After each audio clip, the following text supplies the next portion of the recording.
I wake at 20:17 a.m. with a dry mouth and a mind so clear it feels like a blade. This shouldn't happen. For 18 years, I've slept through until morning. The pill saw to that. Small and blue, taken with water that Daniel always brought me, placed on the nightstand with a little kiss to my temple. There you go, love. Sleep well, I don't move. The bed is warm, but beside me, the sheets are cold. Empty. Then I hear it, the soft click of his laptop opening in the study downstairs, the low murmur of his voice, not the gentle, solicitous tone he uses with me.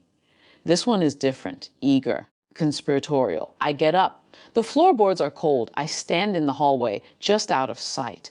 The trust is fully accessible now, he's saying.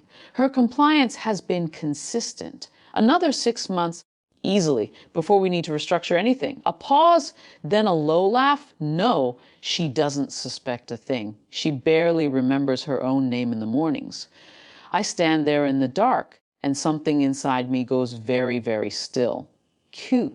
The forgetting started years ago. I thought it was grief. My mother died, and then my father, and the world felt muffled afterward. Daniel was so kind about it.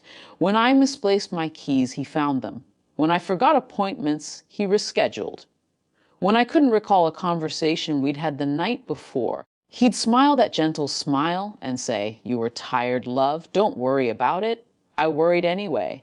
I worried constantly. I went to doctors to describe the fog. They asked about stress, about sleep. I told them about the pills. They nodded. Stay the course. Daniel came to appointments with me sometimes, held my hand, described my symptoms with such loving precision. T. The night I heard him on the phone, I didn't confront him. I went back to bed and lay still until he returned. When he slipped under the covers, I felt him check my breathing. Then he turned over and was asleep in minutes. The next morning, I played my role. The slow blink when he brought me tea. The confusion when he mentioned a call from his sister I supposedly forgot. "You were so tired at dinner," he said, and I nodded, apologetic. But inside, the blade was still there, sharp and clean. Over the next weeks, I became his shadow. I found everything. Bank statements showing transfers I never authorized.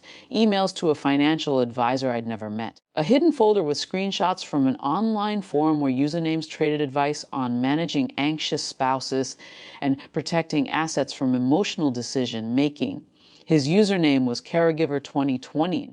I read posts where he described me as fragile and non-confrontational and unlikely to verify anything if handled gently. He wrote about the sleeping pills like they were a tool, a necessary one.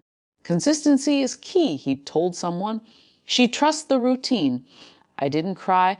I didn't rage. I just watched the man I'd married become a stranger I'd never actually met. The power shifted silently. He still saw what he expected to see, the drowsy wife, the grateful wife, the one who needed him. But I was collecting evidence. I found a lawyer who specialized in financial abuse. I learned words like undue influence and duress.